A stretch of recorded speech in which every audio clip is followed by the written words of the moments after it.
Grace and peace, everyone. Hello, Muzza. Hello, Pop. Hi, Mr. Net.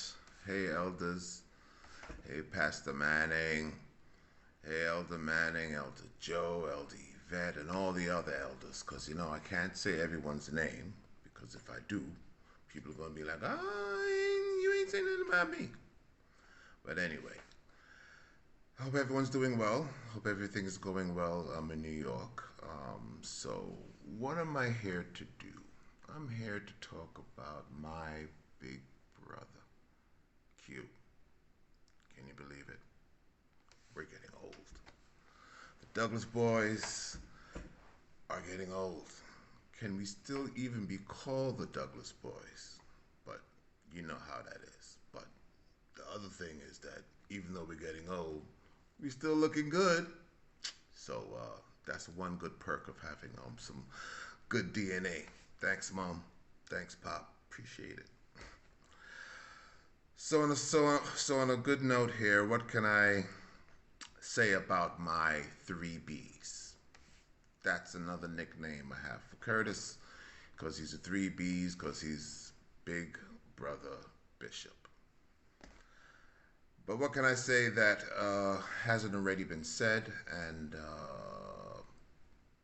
is a nice little story that most of y'all probably don't know about. I'm sure most of y'all probably don't know about. But one of the things that I liked about Curtis, love about Curtis, is that he's a reader, and he likes to read a whole bunch of books, a whole bunch of different style of books. And he was also a Trekkie when we were younger, because him and I are the two brothers who are really into Star Trek. And I remember when he used to get the Star Trek books, and he would read them. And then I saw that, wait a minute, he got all these Star Trek books. I like Star Trek. I like to read too. So I started reading them. And then I'm like, and then when he would finish one, I will get on the book, and then I will read it, and then we'll talk about it.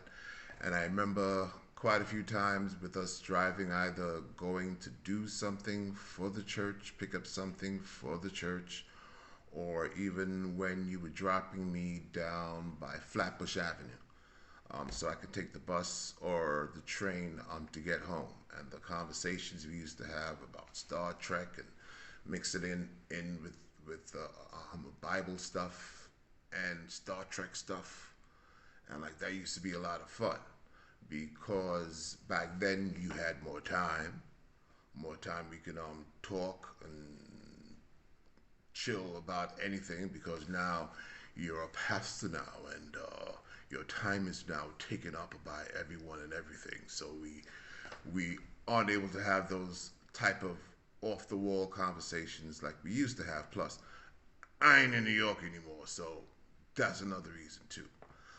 But what I used to love about that, like I said, is the way we used to just talk about stuff. And one funny thing, because I remember, I forget which book that we had read, but it was something about the holograms and what could be done in the holograms. And like I was like, but what about this? And then what about that? And then you were like, Chuck, uh,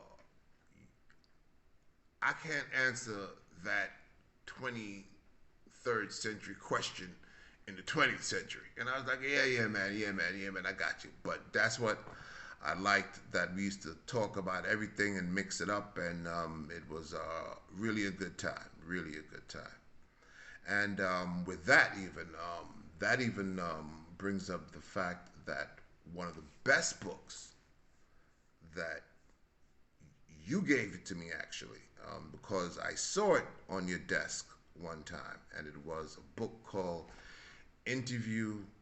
It was called An Interview with Jesus Christ, and I was like, okay, what's this book about? And you were like, Chuck, you gonna like this book. I'm like, okay, Curtis. I, I'm sure I told you, but maybe I didn't tell you. That book changed my perspective on religion, on life, on reading the Bible. Matter of factly, that book is what prompted me to actually read the Bible from cover to cover. Yeah, I've read the Bible chapter here, chapter there, but to read it from cover to cover, and then after that, to read it in its chronological order, because you know me, right? So that is one of the things that I've always loved about you, that you were a reader, and that also bled off on me some, because like I said, you were the one that I always used to ask a lot of questions, and matter of factly, that's how you got the name Q. Because yeah, I know some people think that the name Q comes from Star Trek, the character Q. No, it comes from the fact that I always ask them questions. So instead of just always saying, Curtis, Curtis, Curtis, and then you don't know what it is I'm going to be doing or talking about, I just started saying, hey, Q. And you just started answering to it. So it stuck. And I think that's the better nickname that you had because of the other nickname that your other brothers gave you. But we ain't gonna go into that because I didn't like that nickname. So that's why I named you Q.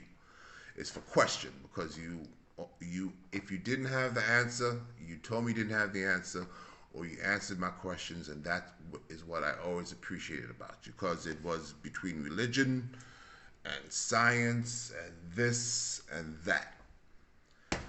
So on that note, and there's many stories that I can tell, but that's one of the ones that I'm sure people don't know about you, or didn't know, that how you are with us as siblings. That we used to ask you a lot of questions because you were the older brother, so you got to ask a lot of questions, okay? And that's what older brothers get.